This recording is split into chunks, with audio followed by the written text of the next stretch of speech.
మళ్ళీ మీరు ట్రెండింగ్‌లోకి వచ్చిర్రు. ప్రతిసారి ట్రెండింగ్‌లో ఉంటారు. కానీ ఇప్పుడు ఈ 2, 3 రోజులుగా మీకు సంబంధించినటువంటి ఒక వీడియో ట్రెండ్ అయితా ఉంది. ఫస్ట్ ఆ వీడియో చూద్దాం. ఆ తర్వాత దాని గురించి మాట్లాడుకుందాం. దయాకర్కు జర పెద్దది ఇద్దామని అద్దంకి దయాకర్కు మీ మాట ప్రకారం అద్దంకి దయాకర్దే ముఖ్యమంత్రి కుర్చీ. నా పని అంతా సగం ఆయనే చూస్తాడు. అద్దంకి దయాకర్ మీరు రేవంత్ అన్న వేరు వేరు కాదు, మేమిద్దరం ఒక్కటే. తప్పకుండా ఆయనకు మంచి పదవి ఇచ్చే బాధ్యత నాది.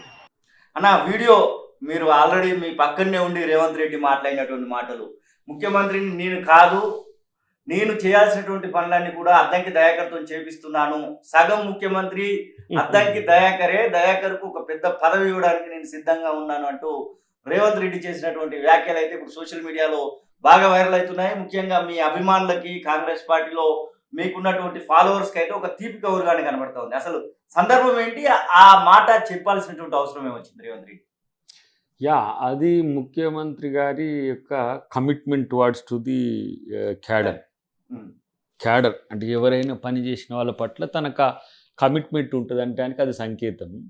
అయితే అది యాదృచ్ఛికంగా జరిగిందే. ఎందుకంటే అందరూ సిద్దిపేటలో క్రౌడ్ బాగా వచ్చి ఉండే, తర్వాత అందరం కూడా మాట్లాడలేని పరిస్థితి ఆడ.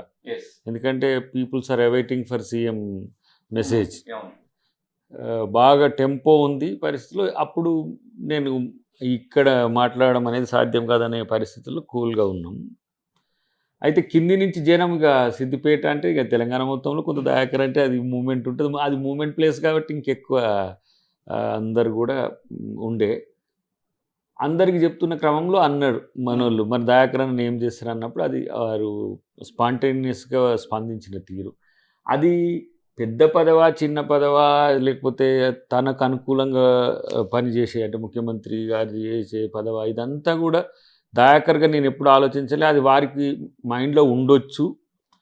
లేదు అని అంటే దయాకర్ నేను ఒకటే అనేది నేను ఎప్పుడు చెప్తూనే ఉంటాను. నేను అంటే రేవంత్ అన్న నేను వేరేం కాదు, ఆయన సీఎం అయితే కూడా మేము అందరం సంతోషపడుతున్నాం, ఎందుకంటే మా నాయకుడు సీఎం అయిందనే ఉద్దేశంతో. బట్ నాది పర్టికులర్గా ఇండివిజువల్గా వచ్చినప్పుడు డెఫినెట్గా అందరు అడుగుతున్న క్రమంలో అది ఆ బాధ్యత నాది అని మళ్ళొకసారి ఎత్తుకున్నాడు ఆయన.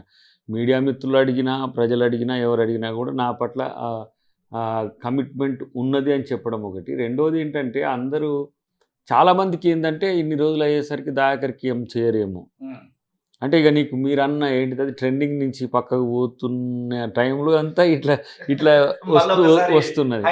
కానీ ఎప్పటికైనా సరే అది నేను 2028 వరకైనా సరే మీన్స్ ఈ స్పాన్లో ఎందుకు కాలేదు, ఎందుకు నాకు చేయలేకపోయింది అనేది ఆ వారేం సమాధానం చెప్పాల్సిన అవసరం లేదు. జరుగుతున్న పరిణామాలని నాకు తెలుసు కాబట్టి నేను ఇంకా కూల్గా ఉండే ప్రయత్నం చేస్తే తప్పితే నేను ఎప్పుడు కూడా పార్టీకి కానీ, ముఖ్యమంత్రికి కానీ, ఇతర మా పెద్దలు ఎవరైతే మంత్రులు ఉన్నారో వాళ్ళని కూడా ఎప్పుడు నేను అడిగే పరిస్థితి ఉండదు. ఎందుకంటే పరిస్థితిని సమీక్షించుకున్న తర్వాత ఎప్పుడైతే అప్పుడు అవకాశాన్ని ఇచ్చేదానికి ఉన్నది. రెండవది ప్రధానమైనది ఏంటంటే ఆ స్పాట్లో అది అనడం వల్ల ఈ సందర్భంలో ఏంటంటే ఒక చర్చ అవుతున్నది. దయాకర్ ఒక్కడే మిగిలిపోయిందంటే కాదు, చాలామంది పోయిండ్రు. బట్ నేను ఆడ వేదిక మీద అగపోవడం వల్లనో ఏమో. ఇప్పుడు మధు ఏంటంటే నీలం మధు యంగ్స్టర్ ముదిరాజు అనేది కాకుండా ఒక ఓబీసీ మూమెంట్ నుంచి వచ్చిన మిత్రుడు కాబట్టి నన్ను రావాలని కోరుకుంటాడు ఊరికే. అది పటాన్ చెరువు అయినా సరే, ఎక్కడైనా సరే.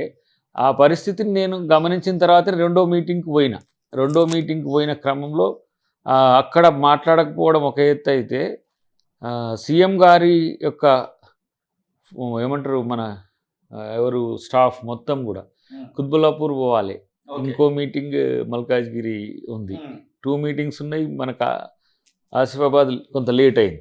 సో ఇమ్మీడియట్గా మళ్ళీ ఫ్లైట్ ఎట్లాగా డిలే అయితే ఇక దాన్ని పంపించారు కాబట్టి ఇమ్మీడియట్గా బై రోడ్ పోవాలి కాబట్టి అది వచ్చింది. సరే ఏది జరిగినా ఏదైనా సరే దయాకర్ గురించి ఆయనకి ఎప్పుడు కూడా ఆ ప్రేమ ఉంటుంది. తను ముఖ్యమంత్రి, దయాకర్ కామన్ మెన్ నౌ అయినా సరే నేను పార్టీ కొరకు పోరాడే చూస్తుంటాడు కాబట్టి నాకు అనిపించింది ఏంటంటే ఆయన ఉన్న పొలంగా అనడం వల్ల నేను కూడా ఒకసారి షాక్ అయింది. మనం ఎందుకంటే ఇది గతంలో ముఖ్యమంత్రి ఎప్పుడు మాట్లాడినా వేరు, ఇప్పుడు ముఖ్యమంత్రిగా ముఖ్యమంత్రి అది కన్ఫ్యూజన్ కూడా అయినా నేను ఎట్లా అంటే ఆ, నేను ఆయన వేరు కాదు, నా కుర్చీ కూడా ఆయనదే ఇట్లా అనే క్రమం వచ్చినప్పుడు ఉమ్, కొంత వేరేటోళ్ళు నెగిటివ్గా కూడా తీసుకుంటారు, అంత అవును. ప్రయారిటీ నా ఆయనకు అనేది ఉమ్, కూడా. ఉమ్, ఉమ్. ఇప్పుడు అదే కదా సగం సమస్య అవుతుంది. సో ఒకవేళ నేను అనుకుంటున్నా అందరూ పాజిటివ్గానే తీసుకుంటారు, కానీ అది వారు నాకు ఇచ్చిన గౌరవంగా చూస్తా, కానీ ఆ స్థాయి వ్యక్తిని కాను నేను. Of course okay. వారు తర్వాత ఉండే ఒక 10 మంది 15 మంది పార్టీ కొరకు కష్టపడ్డ వాళ్ళు నేను ఒక్కనిగా ఉంటా, ఉమ్, దానికి తగ్గ ప్రతిఫలం ఇస్తారు. ఓకే. వీళ్ళంతా ఇక సగం ముఖ్యమంత్రి అనేది అది నన్ను ఒక రకంగా నన్ను ఏమంటాం డిఫేమ్ చేయడానికి చేసేదే అయితే Yes, yes, తగ్గితే yes.